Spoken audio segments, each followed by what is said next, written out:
Next, the Hobby Baby. I remember seeing my mother placing a massive platter with a silver lid on the table. Crawling its way from the kitchen, the aroma was enticing and irresistible. My father and I couldn't wait to dig in. However, as soon as my mother lifted the silver lid, our jaws dropped, and my father stood in horror at the sight of something that was definitely turkey. She glanced at my father and me, saying, I thought of being more creative this year, so bon appetit! Dinner that would leave me trauma forever.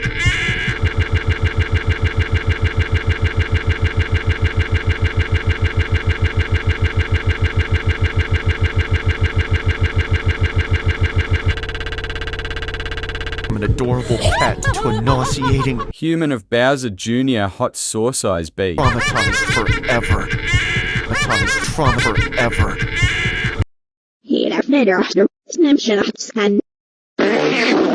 Don't look at me. I'm Freddy Fazbear, believe in me. Lust, death. Slowly for snake you. Zulaxing.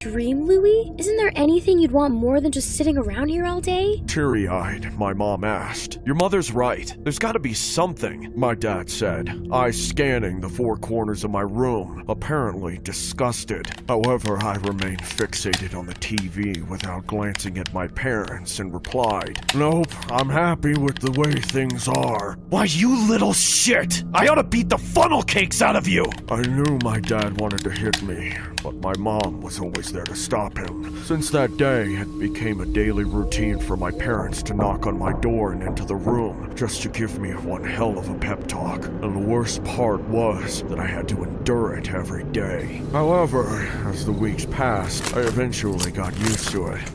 And my parents' incessant rants would come and go like public utility vehicles. So, as a result, I would live my days consuming anything I found in the fridge, ordering pizza and all sorts of junk food online, while playing games all day without contributing anything useful to the house. But it's not as awful as it sounds. My parents were still healthy and strong enough to accomplish tasks independently and earn vast amounts of money. So, if you really think about it, why should I step in and tire myself out unnecessarily? Isn't it the responsibility of parents to constantly watch over their son regardless of age? Everything was in its proper place, and as far as I was concerned, I was living the dream. My mother would sometimes display the bills for the internet, telephone, groceries, and online games on the table, hoping she could persuade me. However, I remained reluctant to change my lifestyle and didn't pay for a single thing. So when Thanksgiving Day finally arrived,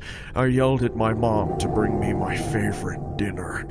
It was a special kind of meatloaf I would always request for every Thanksgiving, and without it, my day would be incomplete. Mom! Thanksgiving dinner! Now! I hollered even louder when I felt she wasn't paying attention to me. Mom! The meatloaf! Come on! Step on it, will ya? Moments later, I could hear heavy steps climbing up the stairs, and when my dad swung the door wide open, he said, That's it, Louie! We're no longer paying your bills! We're not your slaves, Louie. We're your parents. It didn't really matter that my parents reprimanded me. However, when my dad said it was time for them to stop paying my bills, the first thing that came to my mind was the end of online gaming. I was devastated. It was something I could never let go of. And besides that, where would I get all that sumptuous food? Outrage, I replied. You can't do this to me, you traitors! Oh, yes, we can. My mom yelled. And that's not all. We're kicking you out if you don't get a job in the next month. You got that, Louie? Did I hear that right? Surely these two were only having a rough day, and neither could have meant what they said. Mom, Dad, don't you think you're being a little too dramatic right now? It's Thanksgiving, for crying out loud. I don't think you understand what Thanksgiving means, son, my dad replied. His gaze penetrated through my skin. Downtrodden, I stood up from my chair, sobbing, frustrated that there were two of them and just one of me. Apparently, there was no way I could win against the majority. Hence, with all my strength, I pushed them out of the room, locked the door, and hollered, "Leave me alone or I'm calling the cops!" Louis, this is for your own good. You're lucky you have 300 pounds on me! As I heard my parents' footsteps slowly fading away, I crouched in a corner, repeatedly asking myself, what am I gonna do? Where am I gonna stay? None of my parents are gonna give me the special treatment I require. Crap! How am I gonna eat? And what'll happen to my computer and to all my games? This is not happening. It's only a bad dream. Pull yourself together, Louis. However, moments later, when my tears had run out, I decided to head downstairs. Then, taking a peek, I saw my parents talking in the dining room. I slipped into the kitchen while my parents assumed I was grabbing food for Thanksgiving. That's when I grabbed a knife that would put an end to his madness. Then, hiding it behind my back, I went into the dining area and immediately began swinging the blade back and forth, like I was a character living in a GTA universe.